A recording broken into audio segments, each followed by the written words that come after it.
Oke teman-teman, balik lagi bersama Yu-Gi-Oh! Undercover Indonesia. Selamat datang di Tajuk Trivia episode ke-11. Sebuah topik yang membahas trivia dan juga fakta-fakta random soal Yu-Gi-Oh! Yang mungkin fakta-fakta ini sebenarnya nggak penting sama sekali, tapi semoga bisa menghibur teman-teman semua. Oke, kita langsung aja mulai trivia episode ke-11.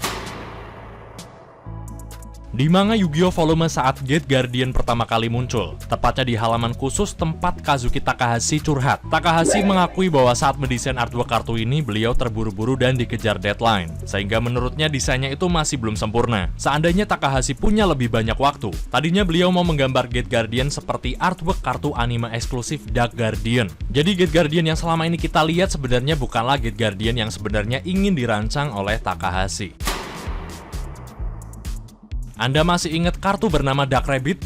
Iya, kartu yang masih ada hubungannya sama archetype Tun dan dipakai sama Pegasus di anime dan manganya. Walaupun dia nggak menyandang nama Tun, tapi segala inspirasi dan cikal bakal archetype Tun kemungkinan besar berawal dari filosofi kartu ini. Dark Rabbit sendiri kemungkinan besar diciptakan karena terinspirasi dari karakter fiksi kartun televisi yang merupakan tayangan favorit Pegasus, yaitu Funny Bunny. Pegasus sejak kecil merupakan fans besar Funny Bunny, sehingga ketika dia sukses mendirikan dan mengembangkan permainan duel monster, dia kemudian mendesain dan menciptakan Dark Rabbit ini. Clue lain yang bisa kita ketahui dari hubungannya bersama Funny Bunny bisa kita perhatikan pada flavor text-nya, bahwa kartu ini sebenarnya adalah Funny Bunny. The Seal of Orichalcos adalah salah satu kartu paling ikonik di Yu-Gi-Oh! Yang pertama kali diperkenalkan lewat animenya. Kartu ini pertama kali rilis di TCG pada bulan September 2012, dan merupakan kartu eksklusif di TCG pada saat itu. Nah, tapi tahukah kalian kalau The Seal of Orichalcos sebelum dicetak dan dijual secara massal pada bulan September 2012, sebenarnya udah ada versi The Seal of Orichalcos versi limited edition yang hanya dimiliki oleh orang-orang tertentu. Namanya masih sama, The Seal of Orichalcos, tapi artworknya punya corak yang sedikit berbeda. Kartu ini dirilis secara resmi pada bulan Januari 2005 oleh Upper Deck Entertainment, perusahaan yang bertanggung jawab mengelola Yu-Gi-Oh! TCG pada saat itu. Kartu ini dicetak secara terbatas sebanyak 15 kopi dan tidak didistribusikan secara massal. Dan sepanjang yang kita ketahui, kartu ini dipegang oleh 15 karyawan Upper Deck Entertainment yang berbeda. Dulunya kartu ini dipakai untuk mendemonstrasikan duel yang dilakukan di sebuah event terdahulu. Bisa dibilang kartu ini merupakan versi prototip dari The Seal of Orichalcos yang sekarang. Dari redaksi teks efeknya juga kelihatan nggak biasa. Mungkin desain kartu ini disesuaikan sama event yang berlangsung pada saat itu. Kartu ini merupakan salah satu kartu yang artworknya digambar oleh fans, kemudian digambar ulang oleh Konami dan dijadikan kartu official yang hanya dicetak secara terbatas. Siapa yang menggambar artwork kartu ini? Dia adalah sosok Tyler the Great Warrior itu sendiri. Dia adalah Tyler Gressel, yang pada saat itu di bulan Oktober 2002 dia masih berumur 14 tahun. Pada saat itu dia didiagnosa menderita kanker liver yang sangat langka. Segala pertolongan medis ditempuh oleh Tyler didukung kegigihannya untuk sembuh. Tyler berhasil mengalahkan penyakitnya itu secara heroik, seorang warrior. Cerita ini juga kemudian sampai ke sebuah perusahaan non-profit yaitu Make-A-Wish Foundation, dan perusahaan ini memberikan kesempatan untuk Tyler mendesain kartu Yu-Gi-Oh!-nya sendiri. Dan terciptalah kini Tyler the Great Warrior ini, yang kemungkinan besar gambarannya terinspirasi dari tokoh Trunks dari anime atau manga Dragon Balls. Chaos Emperor Dragon Envoy of the End adalah salah satu kartu paling broken sepanjang masa. Dia sudah di-banned di TCG sejak Agustus 2004. Bahkan untuk melepaskan dia dari banlist, Konami harus mengubah efeknya terlebih dahulu pada bulan Januari 2019.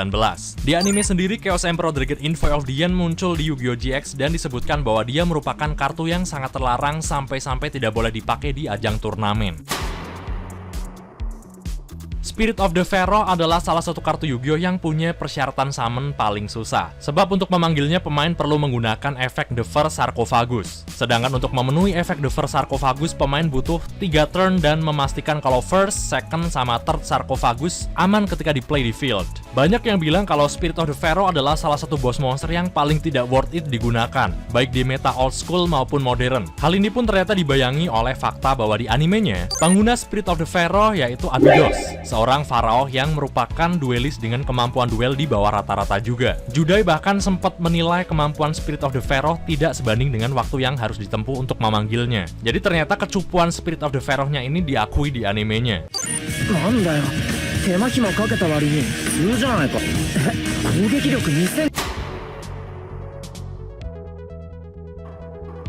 Yatagarasu adalah kartu pertama sekaligus mastermind dari terciptanya Forbidden List di Yu-Gi-Oh! Sebab pada masanya kartu ini punya combo lockdown yang sangat degenerate. Bahkan sampai detik ini dia masih dikandang di Forbidden List. Di beberapa video game Yu-Gi-Oh! Seperti seri Tech Force, World Championship Series, sampai Yu-Gi-Oh! Legacy of the Duelist, ketika pemain berhasil mensummon Yatagarasu dan inflict battle damage kepada lawan saat lawan tidak mengendalikan kartu di field dan di tangan, maka AI-nya akan langsung surrender. Sebab lawan akan stuck dan terkena loop dari efek Yatagarasu yang mampu men-skip giliran lawan secara terus-menerus.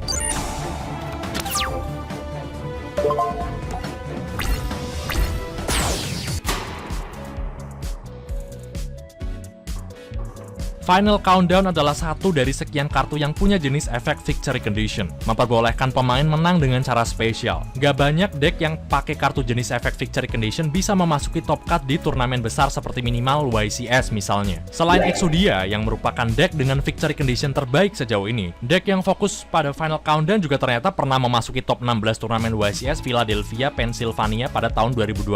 Deck tersebut dipiloti oleh Tyler Tapman. Bisa dikatakan Final Countdown adalah kartu duel winner terbaik kedua setelah Exodia The Forbidden One, berdasarkan kesuksesannya di kompetisi besar.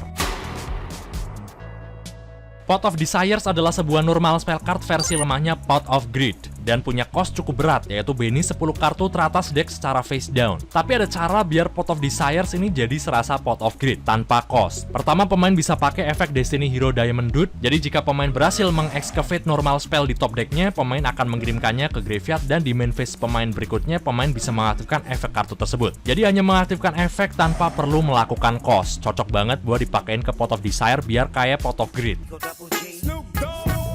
Kedua, pemain juga bisa menggunakan Necrophase. Setelah membayar penuh cost Pot of Desires dan mengaktifkan efeknya, pemain cukup normal sama Necrophase. Dan berkat efeknya, secara ajaib semua kartu di Benny Zone akan kembali ke deck. Dan tara, pemain nggak harus mengalami kerugian yang diakibatkan oleh cost Pot of Desires, alias Anda berhasil mengubahnya menjadi Pot of Greed.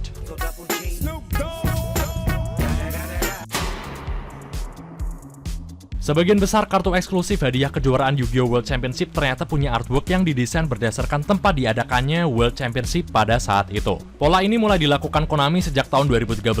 Misalnya, World Championship tahun 2013 yang diadakan di Las Vegas, United States. Hadiah kartunya adalah Grand Police The Eternal Golden City, yang merupakan representasi gemerlapnya kota Las Vegas. Selain Grand Police, di tahun itu ada juga hadiah lainnya, yaitu kartu bernama Entertainment Hero Pit Boss, yang desainnya diadaptasi dari konsep Pit Boss, sosok yang mengelola karyawan di sebuah kasino pit. Dan Las Vegas sendiri merupakan sebuah kota yang terkenal akan kasino pitnya.